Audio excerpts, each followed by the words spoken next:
During World War II, winter hunger was not theoretical. Supply chains collapsed, imports vanished. Ration cards meant nothing if shelves were empty. Yet, across Europe and parts of North America, families were eating fresh greens in January while temperatures stayed below freezing for weeks at a time. They weren't using greenhouses, they weren't using fuel or electricity. They were using cold frames built from scrap, soil and disciplined technique. If this knowledge matters to you, subscribe to the Wartime Frontline. By 1944, winter cold frames were so effective that they became standard in civilian food planning. Agricultural units embedded with military governments documented them, refined them, and quietly depended on them. Then the war ended, and within a generation this knowledge nearly disappeared. Not because it failed, but because it made people too independent. What follows are 15 World War II-era cold frame techniques that were common knowledge during the war, quietly abandoned afterward, and still work exactly as they did 80 years ago. Cold frames succeeded because they trapped heat instead of trying to create it. The first principle World War II growers understood was that heat generation was unnecessary. Heat retention was everything. Cold frames were designed to capture weak winter sunlight and prevent it from escaping. The most effective design used double walls with a 3 to 4 inch dead air gap. That airspace, left completely empty, acted as a thermal break. Still air insulated better than any material available at the time. Frames were built low, never tall, and placed directly on soil rather than stone or concrete. Even frozen ground, retained more warmth than air, and that steady geothermal temperature stabilized roots overnight. Glass angle mattered more than size, and most modern plans still get it wrong.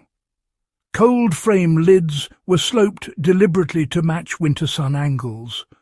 The back wall was higher than the front, typically creating a slope of 15 to 20 degrees in mid-latitude regions. This ensured that low winter sunlight struck the glass nearly perpendicular, maximizing transmission and heat capture. Water became a thermal battery long before the term existed. Black-painted bottles filled with water were lined along the north wall of cold frames. During daylight, they absorbed solar heat. At night, they released it slowly. Water's high heat capacity made it ideal for this role, and a dozen bottles could prevent frost, even when outside temperatures dropped into the teens. This technique alone allowed spinach, lettuce and mache to survive those harsh January nights without any damage.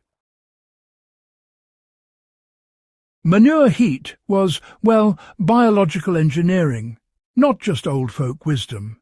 Fresh manure layered beneath the soil created controlled decomposition heat. A 12-inch manure layer, topped with 6 inches of soil, produced steady warmth for 4 to 8 weeks. Timing really mattered, though. It was always installed in late autumn, so the peak heat would line up with the coldest part of winter. Wind, not cold, was the silent killer. Straw bales stacked along the northeast and west sides of frames blocked those heat-stripping winds. The bales were placed just a few inches away from the frame to prevent moisture transfer and rot, and, that created yet another insulating air pocket. Frames protected this way routinely stayed several degrees warmer than exposed frames, often enough to prevent crop loss. Ventilation was just as important as insulation, you know. On sunny winter days, cold frames could overheat pretty easily. During the war, growers would only ventilate when the temperature inside got above 60 degrees, and they made sure to seal the frames up tight before sunset. Funny thing is, more plants were killed by overheating than by freezing, a lesson folks learned early on and, well, never forgot. Some even use purely mechanical vent openers, driven by wax expansion. No electricity, no fuel, just good old physics. Planting schedules were staggered to keep those frames productive through the whole winter. Greens went in waves starting in late summer. Mature plants were picked selectively all winter, while new ones took their time getting established underneath. This way, there was always something to harvest, not just one big crop all at once. Cut and come again harvesting, as they called it, actually tripled the yield from each plant and stretched the harvest window by months. Root crops like carrots, beets and turnips were stored alive right in the ground. They'd overwinter under cold frames, covered with a thick layer of mulch. Instead of pulling everything up and storing it away, families just took what they needed, leaving the rest fresh and alive in the soil. Loss rates were far lower than what you'd get with cellar storage, that's for sure. You know, snow was actually used as insulation, not really treated as an enemy. In times of extreme cold, folks would bank snow around frames just to add a bit more insulation. Sometimes, if there was a light dusting of snow on the glass, they'd leave it there overnight and only remove it during the midday warmth. See, snow-trapped air and air-trapped heat. Cold frames, you know, were designed for year-round use, not just for winter, actually. In spring, they became seedling nurseries.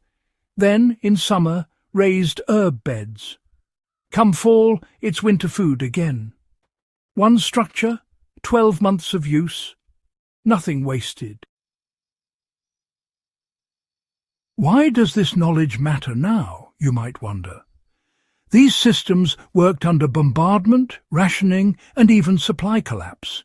They weren't hobbies at all. They were survival infrastructure. But, well, they disappeared because modern food systems preferred dependence over resilience.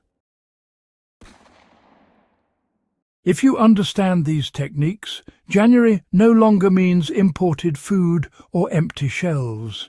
It simply means greens. If this knowledge matters to you, go ahead and subscribe to the Wartime Frontlines and share this with someone who still believes winter means you stop growing food.